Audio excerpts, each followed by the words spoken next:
नमस्कार दोस्तों, स्वागत है आपका। आज की ये जो कहानी है दोस्तों, वो एक असली कहानी है। ये जिस लड़की की कहानी है उसका नाम है रिनी सेनगुप्ता। ये जो लड़की है दोस्तों, वो संतोष जोशी सर के पास आई थी और उन्होंने अपनी सारी बातें उनको बताई। वो जो लड़की थी दोस्तों, उसको बड़ी कोई ऐसी प्रॉब्लम नहीं थी उसके जीवन में। उसके जीवन में एक बीमा कंपनी में वो बहुत ही बड़े अहदे पर थी काम को, और उसके जो पति थे वो भी अच्छी नौकरी को थे। मतलब इसको कुछ भी अपने जीवन में वैसी परेशानी नहीं थी।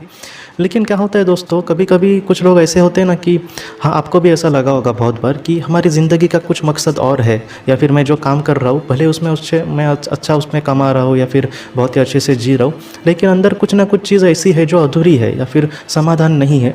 तो रिनी का दोस्तों ऐसा ही प्रॉब्लम था, तो इस वजह से वो संतोष जोशी सर के पास आई थी और उसने ये सारी बातें बताई कि मैं सब कुछ मेरा ठीक है, फैमिली भी ठीक ठाक है, लेकिन अंदर जो समाधान या फिर ज़िंदगी का मकसद जो है वो कहीं ना कहीं मेरा अधूरा है, ऐसा मुझे लगता है।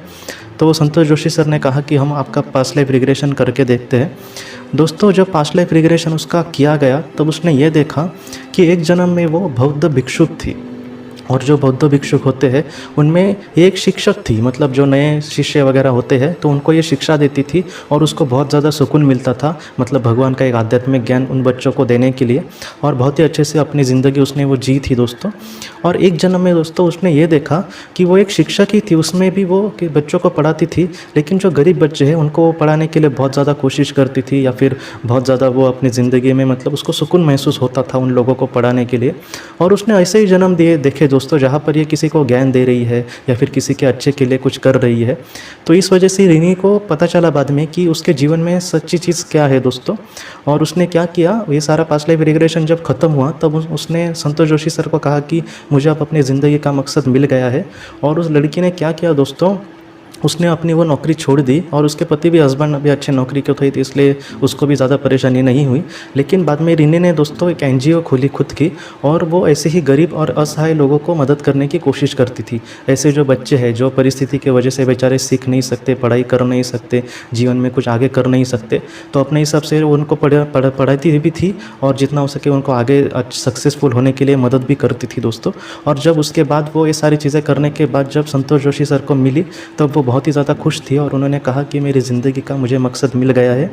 हाल ही में एक मैडम जी से मेरी पहचान हुई, ठाना की है वो, मुंबई की, तो वो भी ऐसी ही मुझे लगी थोड़ी सी। मैं सच कहता हूँ, मुझे अभी भाग्य मेरा अच्छा है कि इतने अच्छे लोग मुझे मिले। तो वो भी कह रही थी कि वो भी गरीब और ऐसे जो बच्चे हैं उनके लिए जितना हो सके करने की कोशिश करती है।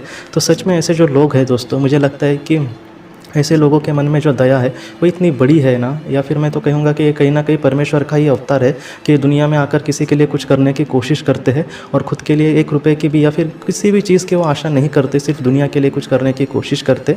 तो मैं भी यही कहूँगा दोस्तों कि हमारी भी जीवन में जीते समय हम जितना हो सके दुनिया के लिए या फिर समाज के लिए हम करने की कोशिश करें, जिससे हमारे जीवन में हमारा सार्थक हो जाए और हम भी अपने जीवन में एक सफल इंसान, मतलब किसी को कुछ ना मिले फिर भी ऐसा एक जो इंसान होता है वो हमेशा सफल ही होता है दोस्तों। तो आज की इस कहानी को लेकर अगर आपके कोई भी सवाल हो तो आप ज़रूर पूछें, जितना हो सके मैं उसका जवाब देने की कोशिश करूँगा। हम अपनी अगली वीडियो में मिलते हैं। आप अपने परिवार का ख्याल रखना। आपका बहुत बहुत शुक्रिया। ज़िंदगी की रोशनी ये एक कंसल्टेंसी है जो ऐसे लोगों को मदद करने की कोशिश करती है जिन्होंने किसी अपने को खोया है, या फिर जो लोग अपने जीवन में बहुत ही ज़्यादा दुखी है।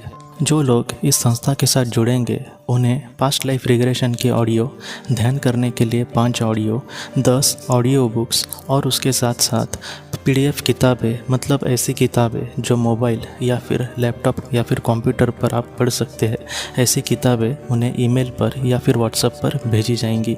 जो लोग इस संस्था के साथ जुड़ना चाहते हैं वो कृपया इस नंबर पर व्हाट्सएप मैसेज करें। आपका बहुत बहुत धन्यवाद।